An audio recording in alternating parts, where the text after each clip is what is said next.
Hey, Savannah, similar to the defensive back situation, there was concern going into the season about the wide receivers. Again, not because of talent, but because of injuries, forcing less experienced players into the mix. Of course, George Pickens is going to be lost possibly for the season. We'll see on down the line whether he's going to come back to get himself ready for the NFL or he's going to come back and play football for Georgia. Unless you know something about George Pickens or if he said anything about what his intentions are. Not yet. Okay. I don't know. It's just kind of one of those things where if he doesn't come back at all, I think it would be smart to come back and play one more year just to have more film on tape for the NFL people to look at. I don't think his draft stock is going to be nearly as good if he doesn't. Then we had other injury situations involving Karis Jackson. He's not been able to get on the field completely. So Jermaine Burton leads the team with 8 catches from a wide receiver standpoint.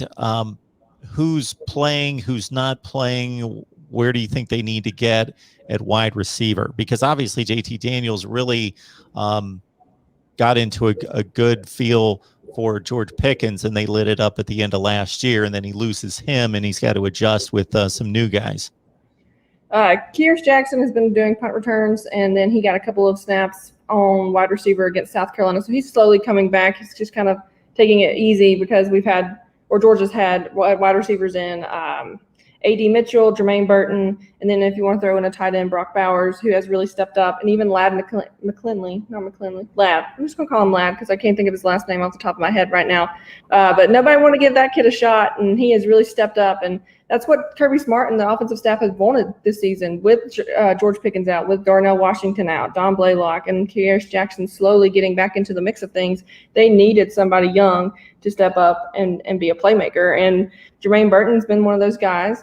Brock Bowers has been one of those guys. He outran the entire UAB defense last week. I think they clocked him at like 21.9 miles an hour. For a tight end, that's pretty impressive, and to be a true freshman at that, he's really, really exciting to me, and I think he's finally the tight end that Georgia fans have all been waiting for and wanting since Isaac Nodis came onto the team. And then A.D. Mitchell really, really impressed me last week. I believe he had 2 or 3 really key third down catches to keep drives going, and then he had that really nice touchdown pass that he caught for, I think, 23 yards, and then he ran up to Arch Manning and celebrated and stuff. But it's really good to see true freshmen and young guys step up to the table and make plays where Georgia hasn't had that in the past, and I think that's kind of been one of the things missing to make this offense work, even if we're missing key guys. Yeah, it seems to be pretty big that Brock Bowers has stepped up this quickly in his career, considering that not a lot of national attention was given to him because of the signing of, at the time, of Eric Gilbert. And then, of course, Darnell Washington was a 5-star from the class before. That Brock Bowers was what I think the 3rd-rated tight end in the country out of California, but not a whole lot of attention given to him outside of Georgia. And then he comes in and he's leading the team with 14 catches. Yeah, he's special.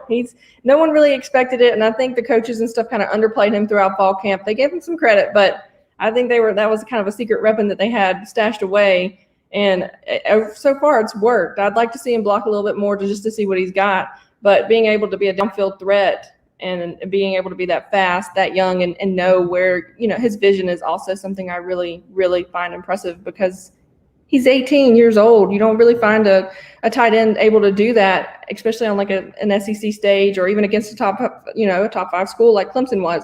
And so that kid, I've got him circled, and he's staying circled until something else happens. I even think he could be taking some playing time away from Darnell Washington when he gets back, and who knows though.